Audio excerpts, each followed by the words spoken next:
All right, 2 Samuel chapter 5. Please make sure there in your Bibles.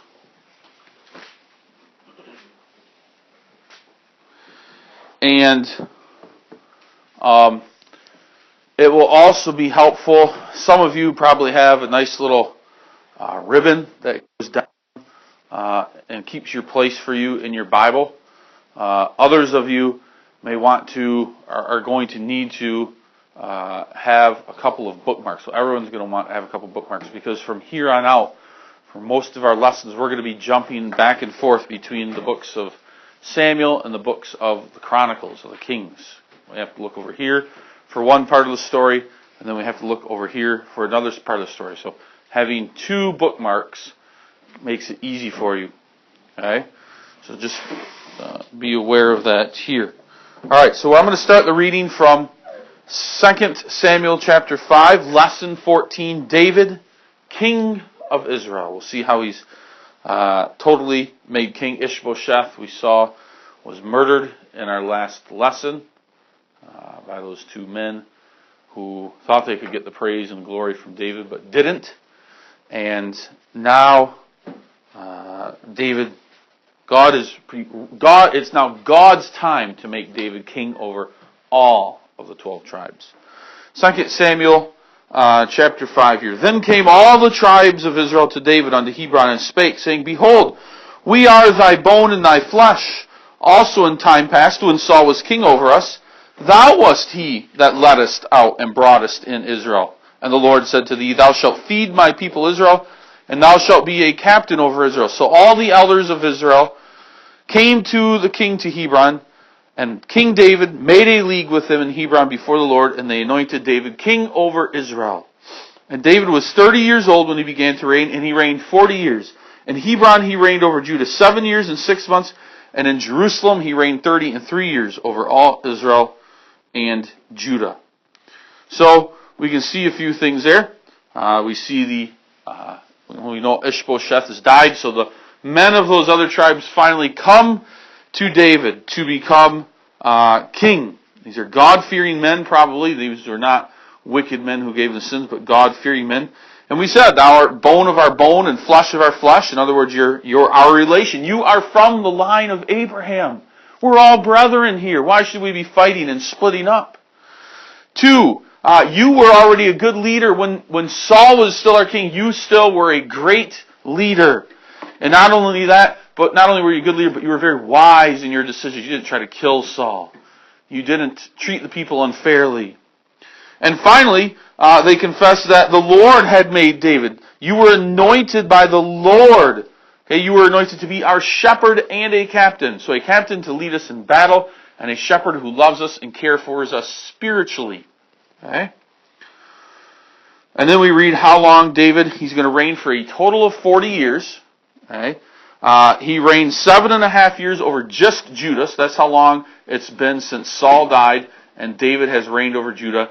And then he's going to reign another 33 years over all of the tribes now, from here to the end. So that's where we're starting, the beginning of that 33 years. So he's 37 years old. Okay?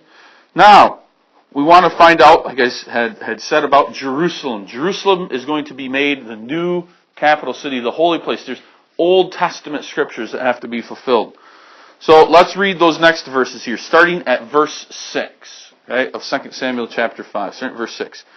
And the king and his men went to Jerusalem unto the Jebusites, the inhabitants of the land, which spake unto David, saying, Except thou take away the blind and the lame, thou shalt not come hither.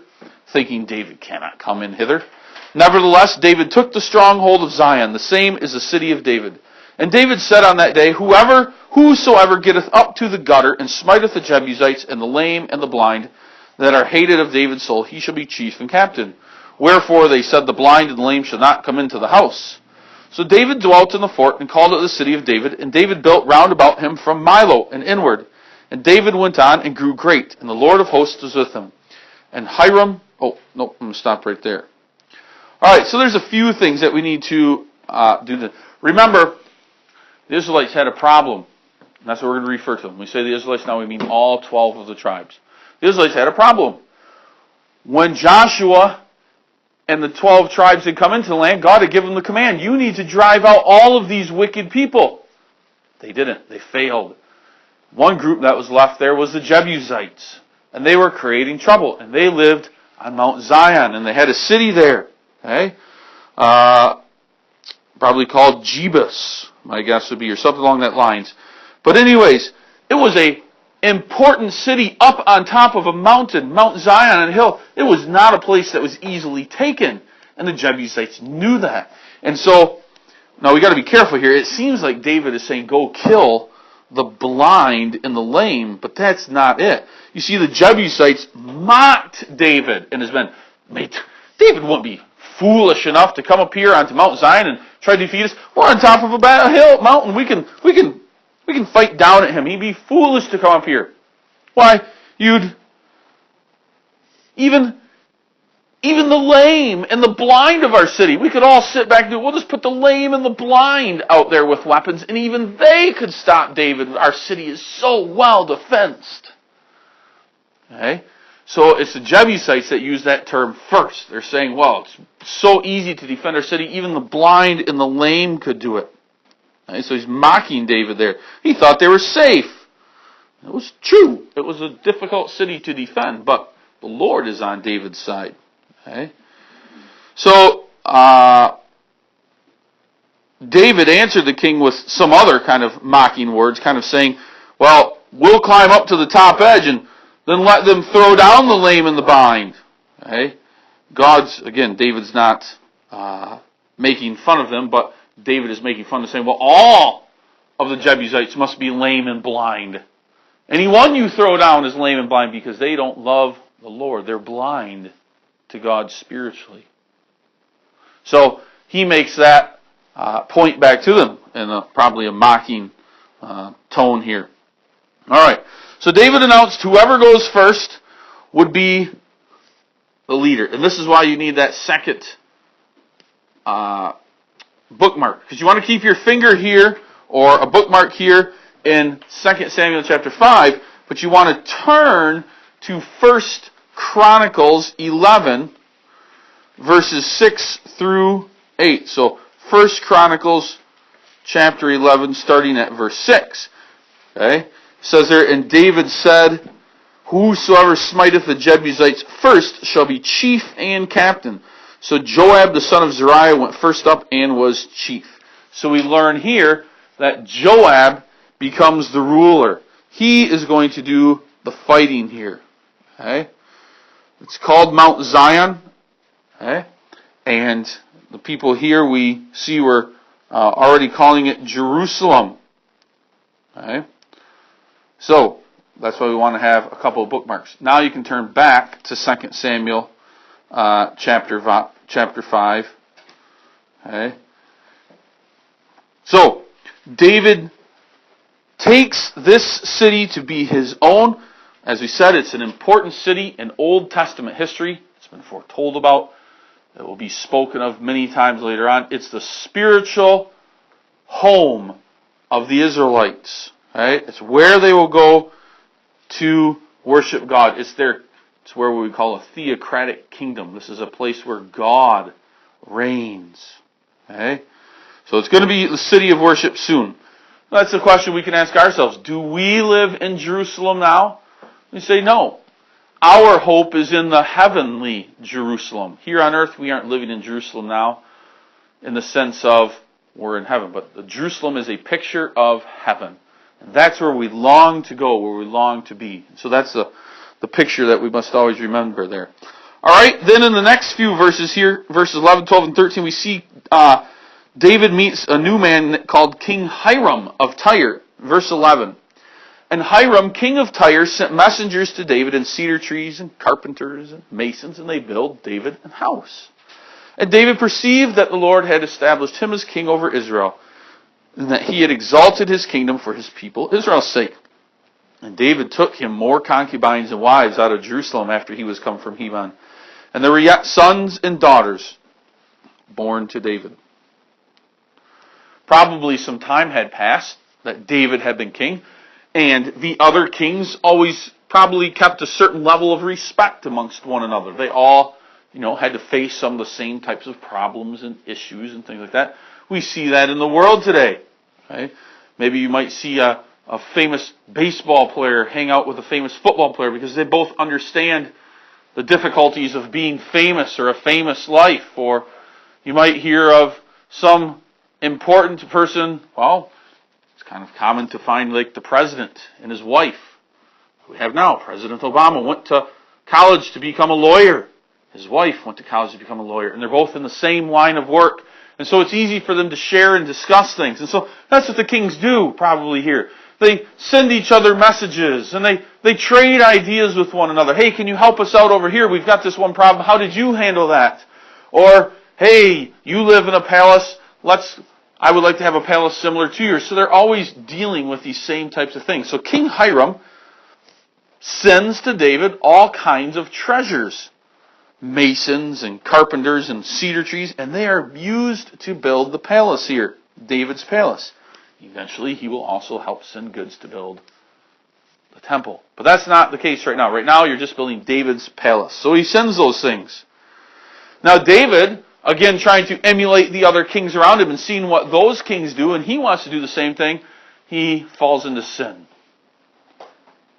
It's the same sin he's already fallen in. It's, again, the sin of adultery and polygamy. He takes to himself more and more wives. He shouldn't do that.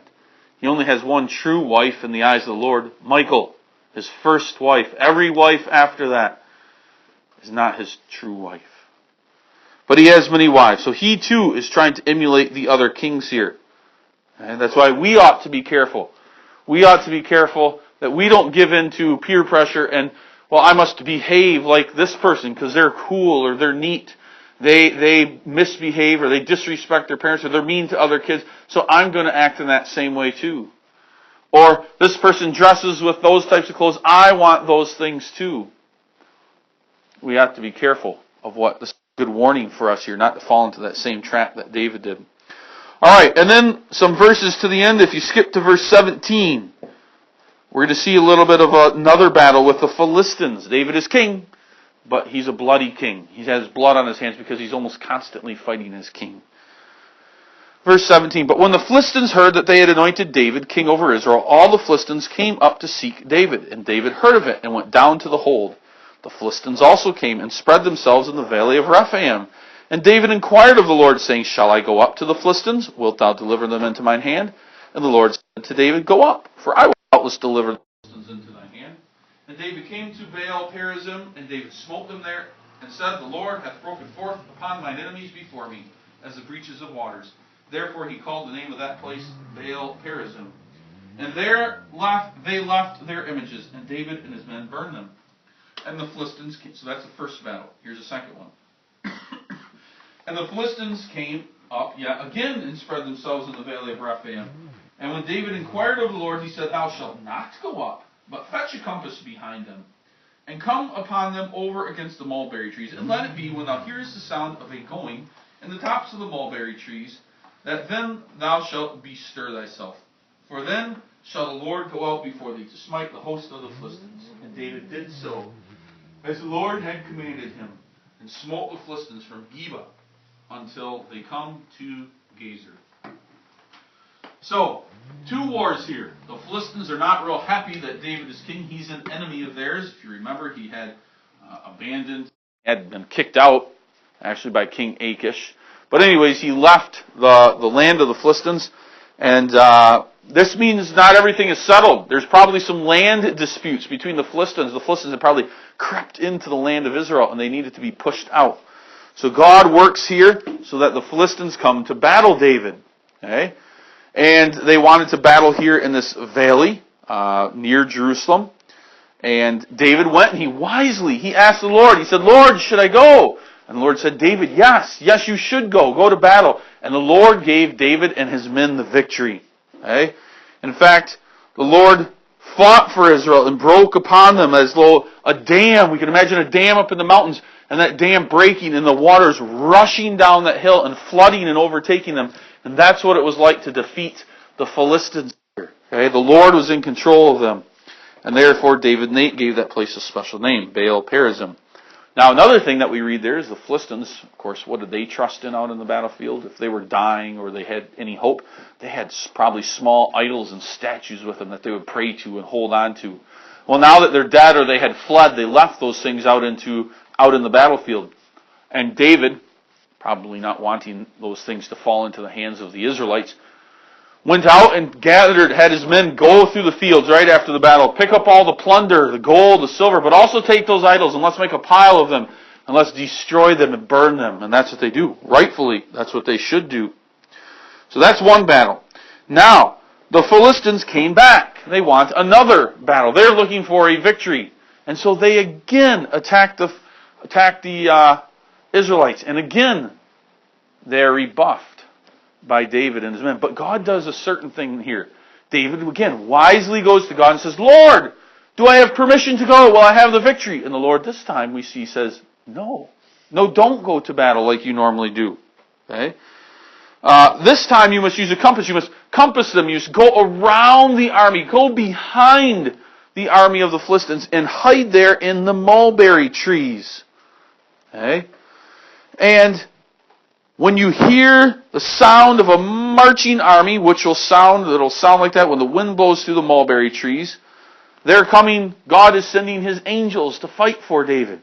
And so it's then that they hear the sound that they go out and they're able to defeat the Philistines. So they go around the Philistines, they hide back there, they hide near the mulberry trees, they hear the wind, which is God's army of angels passing through, helping the people fight, and God here once again gives David and his men the victory. Okay? They were able to defeat the Philistines. And then the soldiers of David, they followed the Lord's instructions. They got the Philistines out of there. Okay? And that's an encouragement for you and me, that God would send His angels to help fight for us too, to do battle with Satan, but also against the world. And someday if in your lifetime or mine we are persecuted because of our beliefs, we can know that the Lord could at any minute send His angels to help fight for us, to watch over us, to care for us. Now, it might also mean that the Lord allows me to die at the hands of my persecutors. But that's also God's way of bringing me home to Him. So I will be content in that, be glad in that, not be afraid of death and dying. As much as I say that now, I can imagine it will be fearful one day. And that's probably what it was like for God's enemies here. The Philistines, they had to be fearful because they heard that sound and they were afraid it was an army and they didn't know what was going on, and they knew of their sins and their miseries and that they would be going to hell. So you can imagine fear in their hearts. Now, we might fear dying on this earth because we don't want to leave behind friends and family, and we might be afraid of dying because we might fear it being painful and horrendous and bad. But we don't have to, because it means that we will be in heaven with the Lord. So God cares for us. He's got His angels watching over us, as He's promised to do. It doesn't mean everything in our lives are going to go smoothly and easily. It does mean that God is caring for us. There's not one thing that happens. He said God is omnipotent. He's omniscient, omnipresent. He's everywhere. He knows exactly what's going on. That, for you and me, gives us great comfort.